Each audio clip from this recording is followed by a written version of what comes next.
There'll be a live thing in the middle. Yeah. Hey guys, we're back live on Facebook, and I've been joined by my partner. Can I call you that? Hey, yeah. Lindy, we're one of my partners. I've got many partners now. It's fantastic. So Perfect Balance Clinic have announced their partnership with SISU, Sports Management Company. So Lindy is one of the half of SISU. Thank you. Lindy, we've been talking. It's like we should have just recorded everything we've been talking about in the build-up, because it's like fantastic conversation. I'm really excited to talk to you about some of the stuff that we're going to be doing. Also, kind of a little bit about the background behind the partnership. I think that'd be really good for the kind of viewers at home and also our clients to know a little bit about the other stuff that we do when we're not fixing backs and all the other stuff. So that would be good. And also, we've got a really interesting topic around passion and pragmatism. They're not two words that I often hear side by side. Normally it's like idealist and pragmatism, or they're not often mixed together, but it'd be interesting to see why that's a common theme running throughout football at this very moment, and what Lindy's views are on that. So if you've just joined us live on Facebook, this is Lindy from SISU Sports Management Company, and we've just formed a partnership, and we're going to tell you a little bit about that. So, Lindy, what particularly attracted you to Perfect Balance? Because there are loads of kind of physio companies, well-being companies out there, but what was it that sparked you? Really kind of sparked it. I guess it's first-hand experience, simple as that. So, obviously, the other part of the agency is Nicole Allison, and Nicole had a neck issue. I think essentially from sitting at the desk and walking, carrying bags lopsided around London. Yeah. And it really became something that was quite problematic. And she went into one of your clinics nearby where she lived.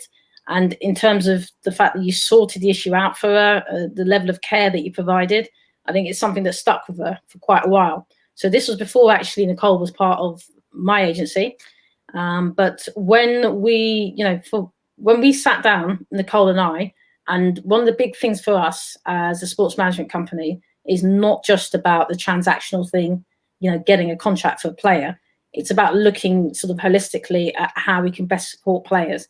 And when we sat down, one of the key areas that we identified, particularly for our female players, was a little bit more support being required around the sort of wellness area and around the prehabilitation, so injury prevention rather than the whole rehab once the injuries happened already. And Nicole basically related the experience, and that was the reason why that led us to reach out to you directly and see if we could form the basis of a partnership for that. And the rest, as they say, is history pretty much. It's good. It's going to be good history, I think. It's going to be really good. It's going to be the foundation of something amazing, I think. So I've got big visions of working with the football, because I think it's a really untapped area in terms of like being able to support sports people. So I think getting in there with particular different types of sports. There are some sports which have a lot of support, don't they? Like the men's game, for example. I mean, we can't mention women's football without talking about where the men's game is. And what are the comparisons that you see and the kind of differences that you see between the men's football and the women's football? Yeah, I mean, I would say that the differences would be, so as you at the top level now, the differences have narrowed quite a lot. So give you an example, like if you look at a team like Manchester City women, they train in the same training centre as the men, and they've got access to all of those facilities. But once you come out of the top tiers, it kind of falls away quite quickly in terms of maybe players will have access to a physio, but that's not something that's going to be necessarily on hand to them all the time. And certainly when you get into the realms of injuries, then again, that's where things get a little bit tougher. So for some of the clubs outside of the top division, if a player gets a serious injury, for instance, like an anterior cruciate ligament, that's a very common and serious injury in the women's game. In a lot of cases, the player may have to go through the NHS in order to get that particular injury scanned and then dealt with. And we all know that usually involves quite a long kind of waiting time for that, which is not viable, really. If you're a sports person and you've got an injury like that, the sooner and quicker you can get it kind of remedied, the better probably is your kind of recovery prognosis.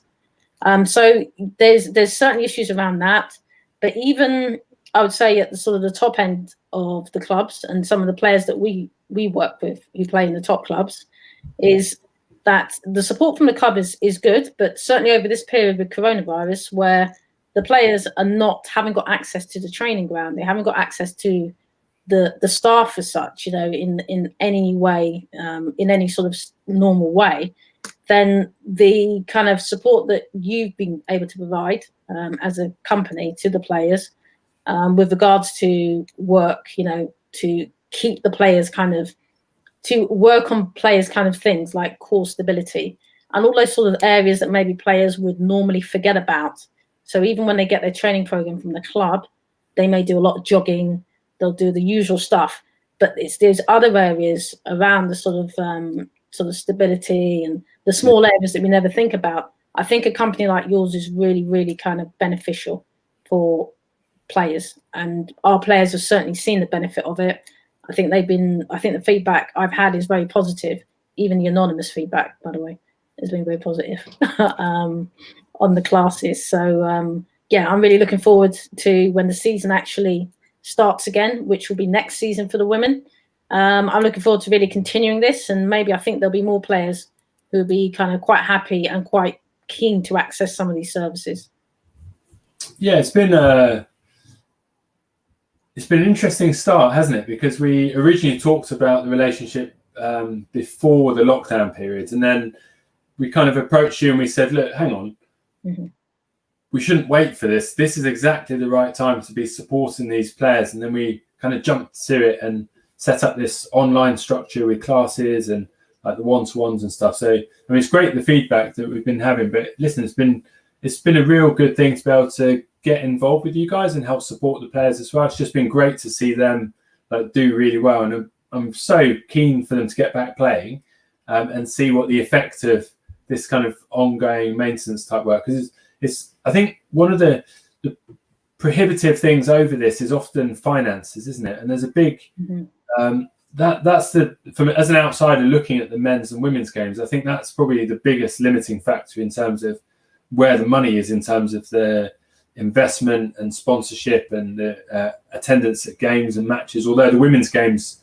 I see are really well attended, but they're often in different stadiums, aren't they? And that kind of has an impact on the revenue that the matches are going to generate as well, from what I know. But it's interesting. Where do you think we talked about passion and pragmatism in the women's game in particular, looking at how people come from grassroots through the game and follow their passion. But where do you see the role of passion and pragmatism, and what do you think the balance is between the two? Yeah, I mean, the women's game is a fantastic example to use because, for most female players, I mean, the vast majority, there's no playing football for the money. Yeah. These players have come up through a love for the game and a real passion for the game. And that is kind of hit this sort of junction at the moment where the women's game is getting more and more professional. And for sure, the salaries are going up. And certainly, again, in the top league, for most of the players in the top league, the salary and the conditions is enough to be able to sustain yourself as a professional player. Yeah. But, that's really just for the top league. But slightly below that, you've got players who have got the same amount of passion for the game, but at the end of the day, the salary and the benefits will not be enough to live on. So a lot of the players will, for instance, follow a dual career.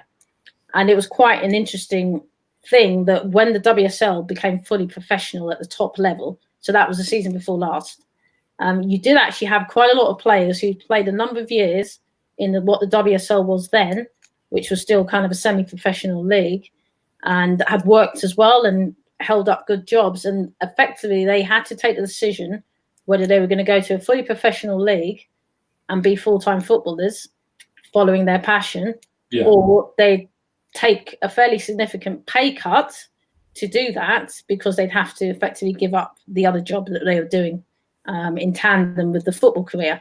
And you did see quite a few players kind of effectively go down the pragmatism route and decide that they weren't really in a position to go down that road and be fully professional. And even one of our players, Helen Ward is at the moment, she's a fantastic player, and she's, as you interviewed, I think, in the first week of our kind of partnership. And Helen's, she's got a family. She's fantastic example, role model of a mother who also maintains a very, very high level of sporting performance. Currently playing for Watford and also Wales International.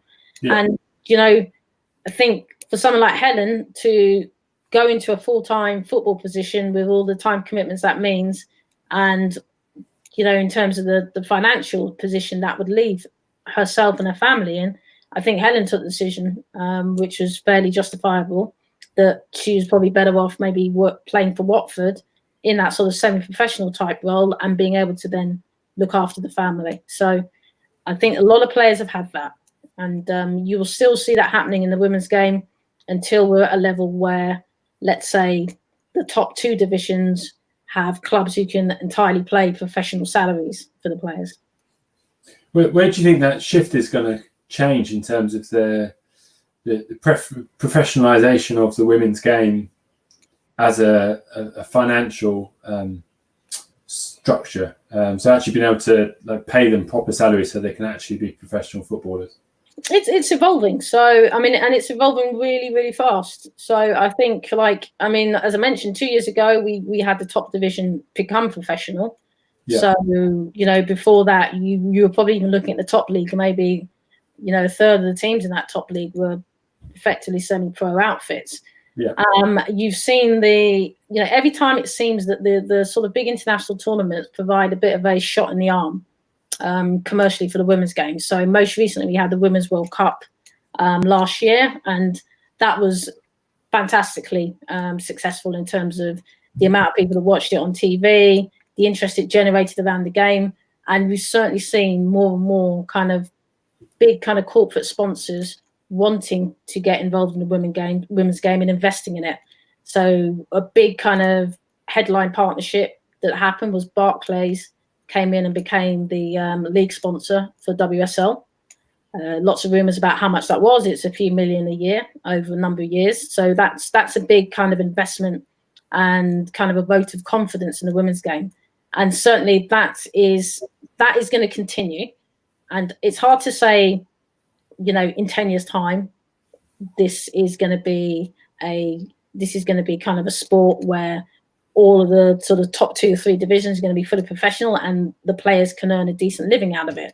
Because you never know, we might have more roadblocks like we have at the moment with COVID. But the trajectory and the direction of travel is in the right direction. And I feel like as well with the women's game, it's part of that vanguard about kind of people are really kind of getting into that we want a more equal society. People want a more fair society, and football is a huge industry, and women's football, I think, is something that people recognise is something that maybe has been held back in the past, and there's a certain degree of willingness to try and maybe right some of the wrongs of the past. So I do feel like the women's game will get continued support and will continue to grow. Yeah.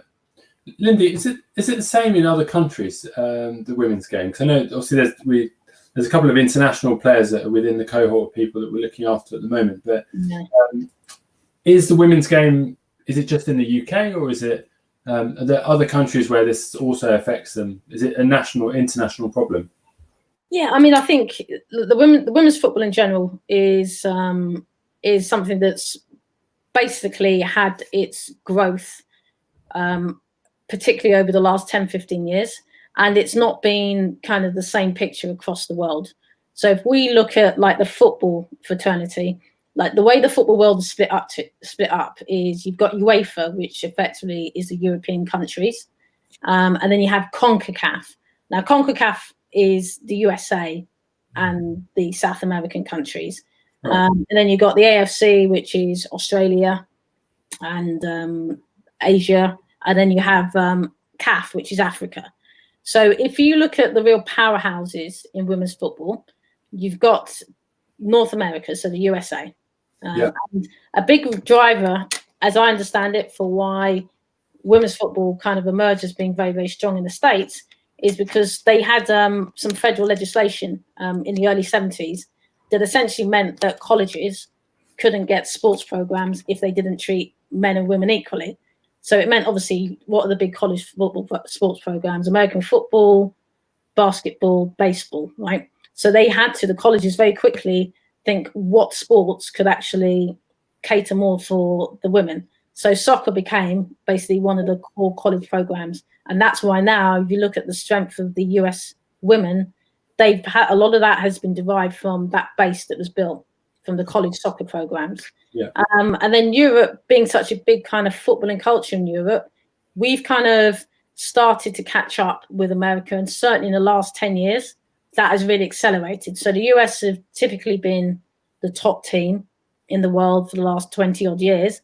But in the last 10 years, things are closing, the gap's closing. But of course, the US have won the last 2 World Cups, so they still are kind of ahead of the pack.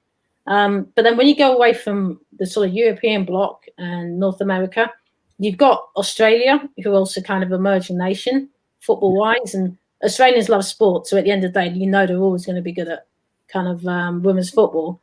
And the big kind of untapped area, which is a big area of focus for me and for the agency, is Africa.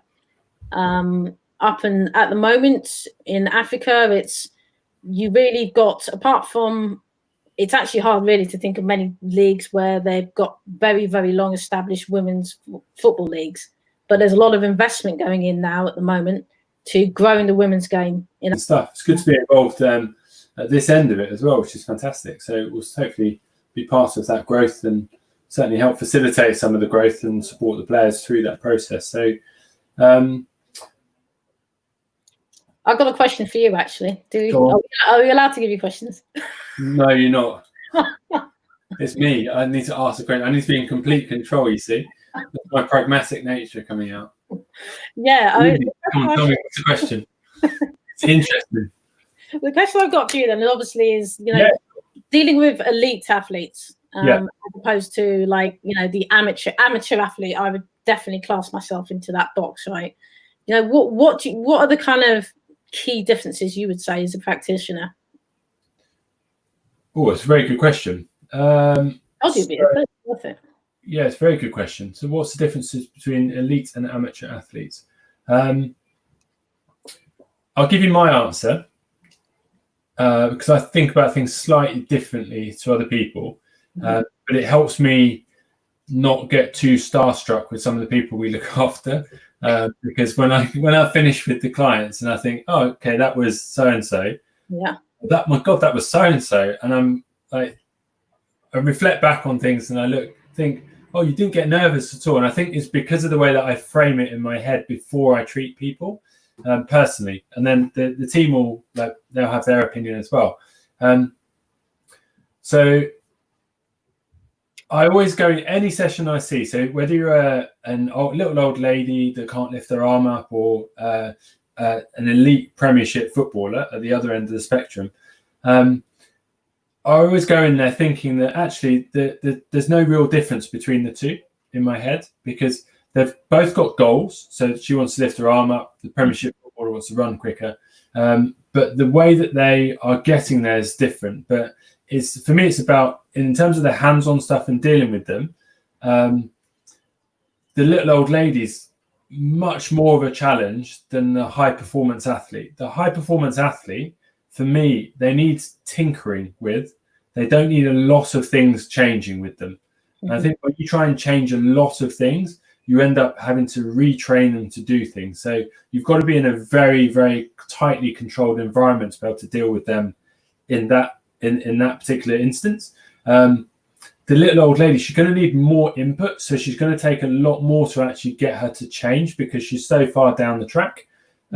That's one difference as well. So it's funny because I have an interesting analogy to athletes. I tend not to use it to general public, but because it doesn't quite work the other way, but it gets the athletes thinking about why we don't need to do too much with them all in one go. And it's about refining what they've already got and just harnessing their challenge. Because I think one of the dangers with high performance athletes is that you try and make them very balanced.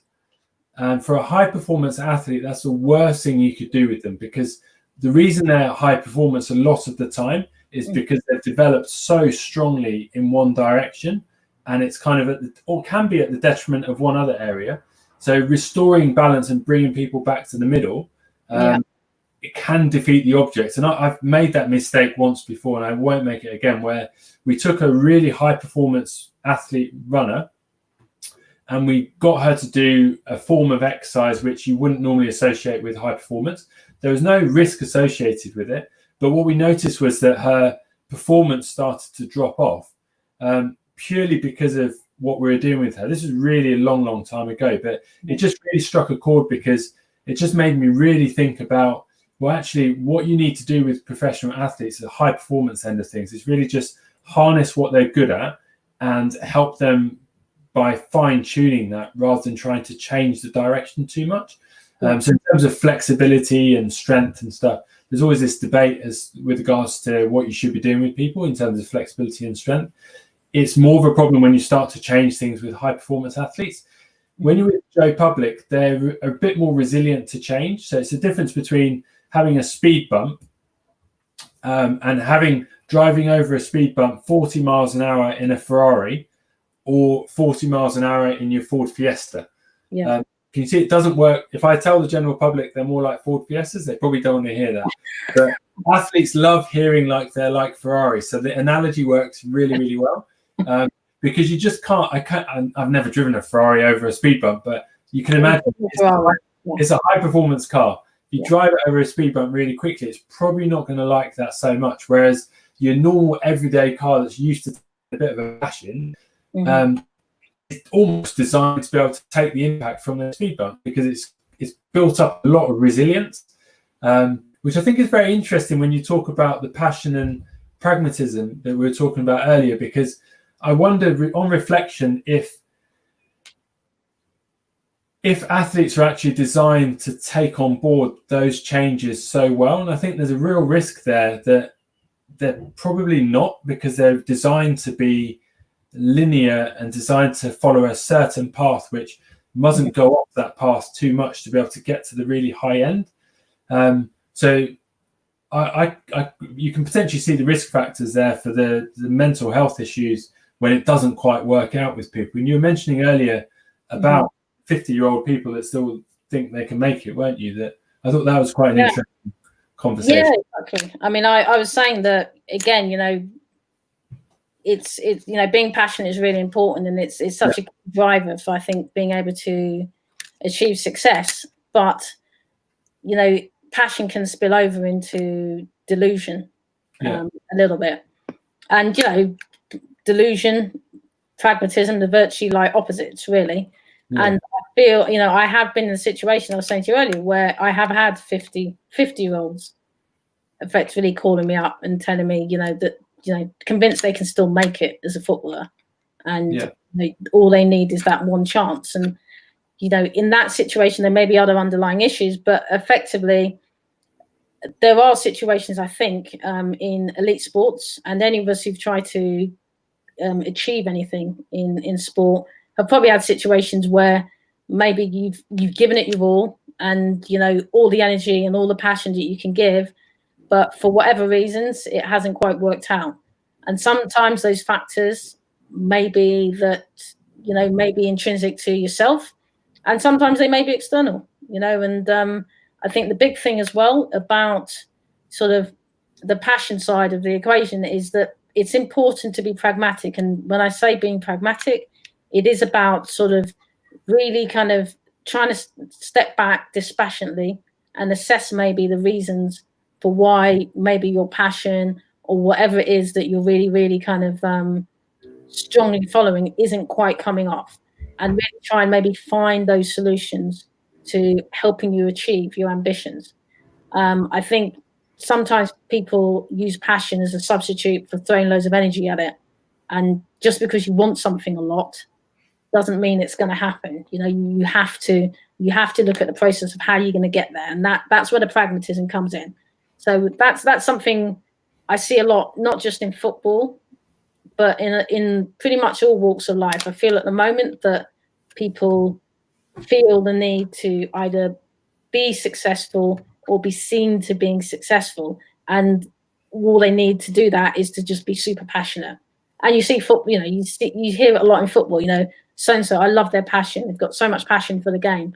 And some of these players, you look at them and you can see obvious maybe shortcomings in their game, that potentially those are the things they need to work on beyond the fact that they're super passionate. And if they worked on those shortcomings, then they would be better players for it. Yeah. And going, sort of leading on to, well, not shortcomings, but, I've always personally, from playing with other sports people, I mean, I was a rugby player, not footballer, but just playing with other sports people, I've seen a lot of people get injured, I think, kind of unnecessarily. Whether it's through the way they run or various reasons, maybe that the way they'd been overloaded. They might have been going through a lot of stress, going through exams, and suddenly they go out of the exam room, run onto the field, and they get injured. So injury prevention is something that I think makes a massive difference in terms of injury prevention work or prehab type work. Yeah. So, going back to your company, that's another reason that I think that's a service that I think is really invaluable to a lot of the players that we work with, because whilst the clubs do have really good support systems, especially at the top end, around the sort of training aspect, I think that, like you mentioned, that the prehab work, really kind of looking at things like players' gates, looking at areas where they may need to strengthen in order to prevent injury. That's the area where, again, yourselves can add massive value to the players that we have. Yeah. And there's a lot of work going on in the moment in women's football. I don't know if you've seen it, but the amount of knee injuries in women's football is a real cause for concern. Yeah. Cruciate ligament injuries, and that's a horrible injury. I mean, the recovery period for that is usually kind of 8 months to a year, right? So these are not injuries that players really want to have, and clubs don't really want their players to have them. So that area, I think, is just so valuable for the players as well.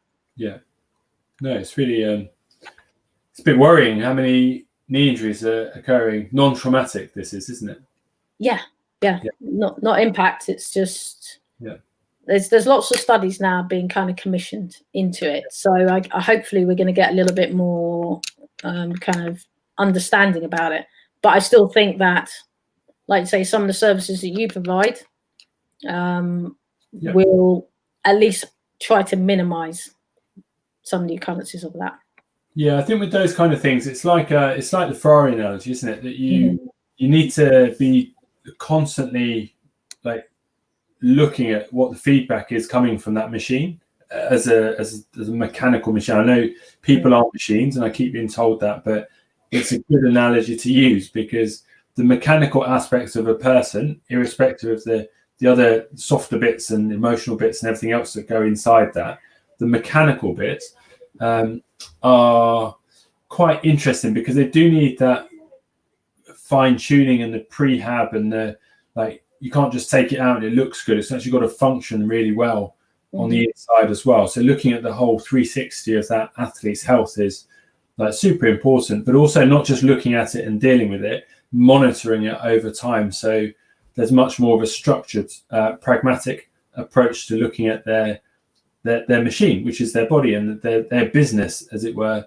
in terms of the way that their life is going to go. If they want to be successful with their business, which is being a footballer, the only way to do that is to take care of the cleaning the bins and all the other stuff that help run a business. And you've got to have that pragmatic approach in life, in business, and in football to be able to get to build the passion and have the passion on top. Because it's got to have those stable foundations, I think. So, which is interesting when you talk about the knee injuries, because I think one of the big things is we all know that women can have, and it's not an absolute, they can have very different biomechanical hip arrangements. So the biomechanics of the hip to the knees to the ankles are very important to consider when it comes to women in football, women in all types of cutting sports, because you've got a lot of force on there. So, but there are roles for prehab in preventing that. So we focus a lot on the hip mobility and strength with the guys that we've been looking after with you, which is going to be a a huge thing in terms of hopefully preventing some of these non-traumatic injuries as well. And when the clinic's open, we're going to focus a lot on the biomechanics of the foot and ankle to screen what's going on there and look at putting in place preventative strategies to help to stop them getting injuries, hopefully, as well. So all very exciting stuff, Lindy.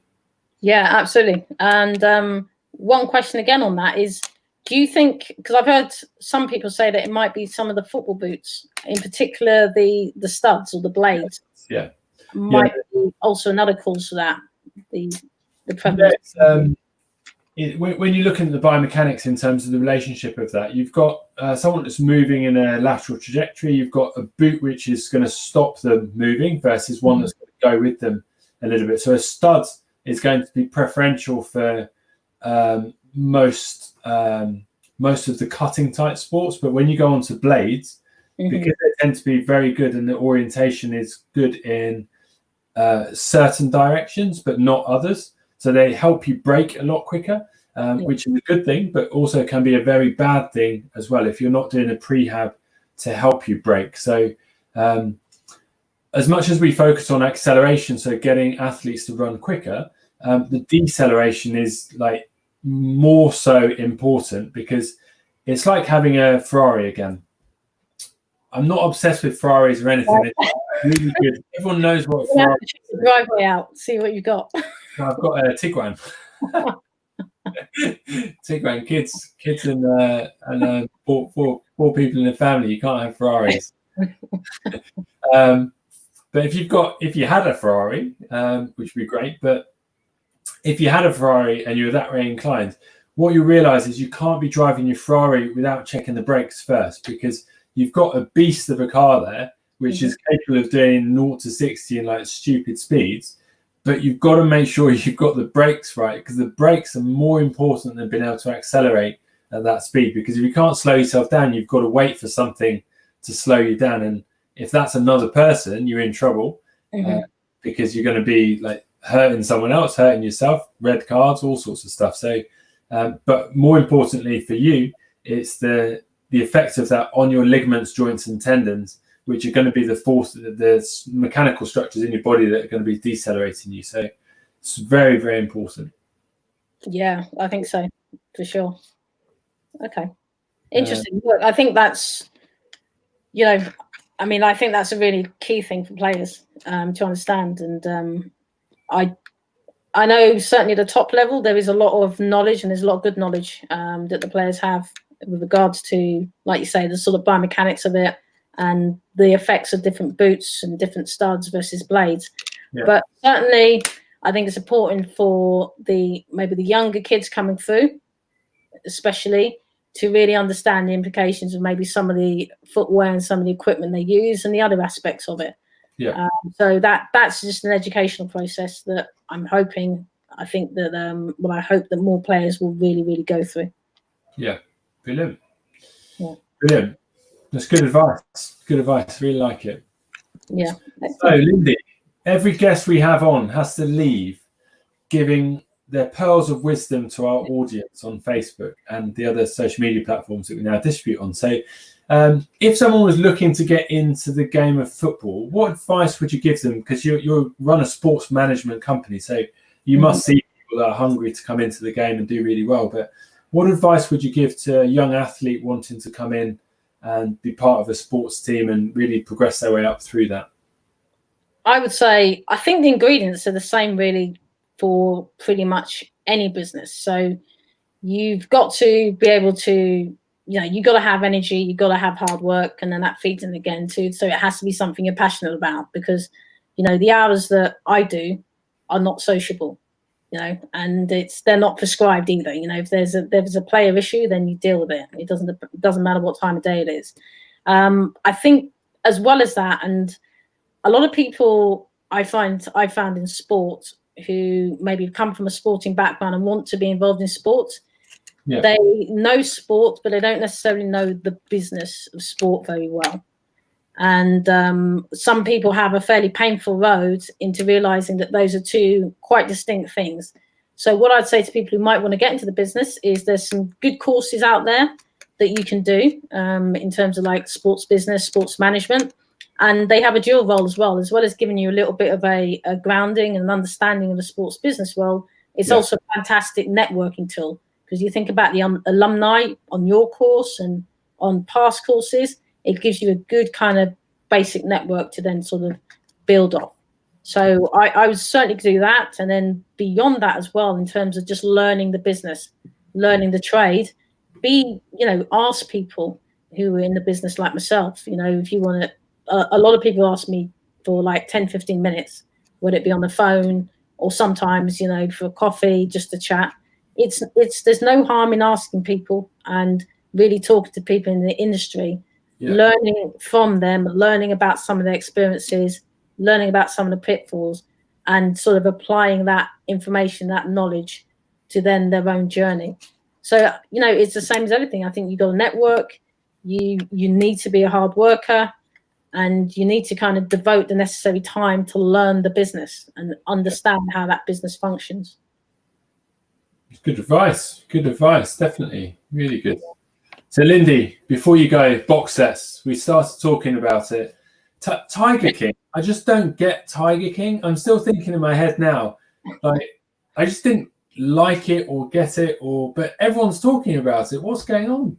It's a little bit, it's that good mix though. It is a little bit insane, it's like sometimes the truth is a little bit more wacky, than fiction. And that is one of those stories, Tiger King, where you've got someone, I think the main protagonist, right? Joey, he obviously had a very unhappy kind of upbringing, unhappy childhood, and he found his passion, didn't he? Which was big cats. And big cats is something that he grew from having one or two cats into having some ridiculous menagerie zoo in the middle of the United States with lots and lots of big cats. There was this woman though in there who's like his arch nemesis. Yeah. What was she screaming about? She I just got this sense that she was evil. I'm not saying she was. I don't know who she is, but like the way she talked was very almost psychopathic. Like it was just weird. Carol Baskin, look, you told me you hadn't seen the end of the box set, have you? So that would be a big spoiler if I kind of went too much into watch it, so you may as well tell me now. What about people watching this? Maybe they want to see the box set.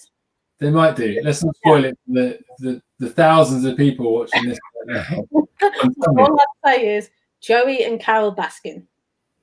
No. Watch and learn.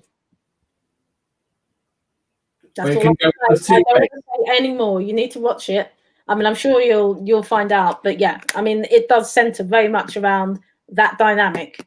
And eventually the whole thing blows apart around that dynamic. Does he feed her to the tigers or something? No, she fed her ex-husband to the tigers. Well, that's the accusation.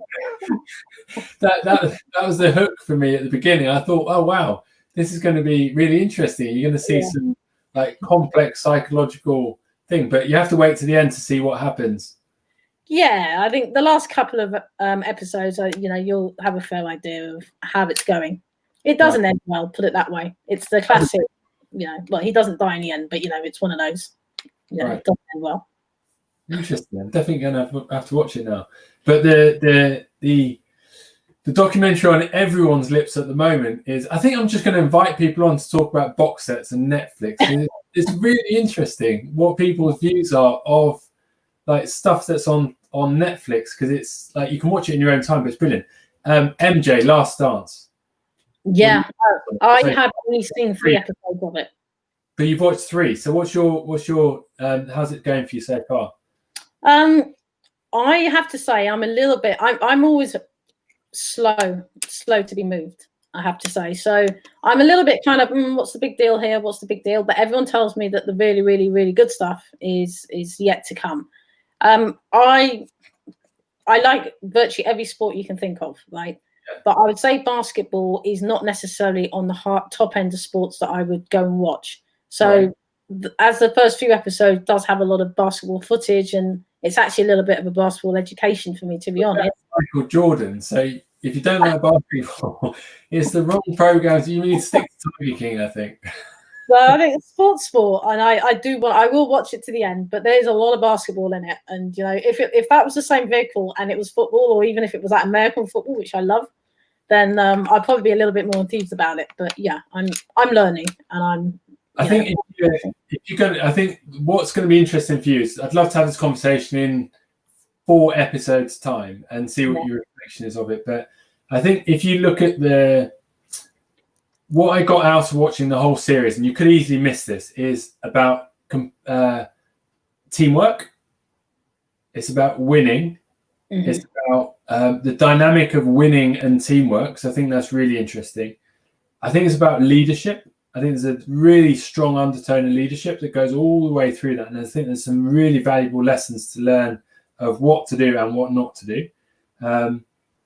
I think building an amazing franchise when it comes to a sports team, that's not that I'd ever want to do that, but it was just a really interesting thing about how the layering and the direction, and also what's happened to the Chicago Bulls after the dynasty of the kind of 80s and 90s. But yeah, it's just like, it's powerful because I grew up in the 80s, so I was immersed in basketball. So did I. I even had those Nike Jordan trainers. Did you? Yeah, I did. Yeah, for sure. But I've never really been a big basketball watcher. It wasn't one. It was either American football or basketball. I remember that period when there was quite a big upsurge in interest in American sports here, and we had like American football on Channel 4, and then he started showing the NBA, and I just gravitated towards American football. Oh, very interesting. Good. Well, thank you very much for sharing tonight. It's been great having you on. Yeah, thank you for having me. Look forward to catching up with you. I think we're speaking on Sunday, aren't we? So we'll look forward to that again. Absolutely. Yeah. Enjoy the rest of the week. Sorry? Enjoy the rest of your week. Yeah, thank you, and you too. If you hold on, don't go yet. Helen I felt so rude with Helen because I'm going to say this live because I wanted to say goodbye to Helen and thank her for coming on. Yeah. And then I said goodbye to everyone on Facebook, and then she jumped off as well. And I thought, oh, it's so embarrassing. I'm so sorry. So please apologize to her. I didn't say goodbye to her properly and thank her for being on, but she'll hear this. I will. I'll let her know. I'm sure she's still distraught about it now. I'll soothe her and make sure. Good stuff. But listen, if you're watching live on Facebook, not Lindy, it's bye-bye from me, and we'll see you all later. Take care, guys. Bye. Bye.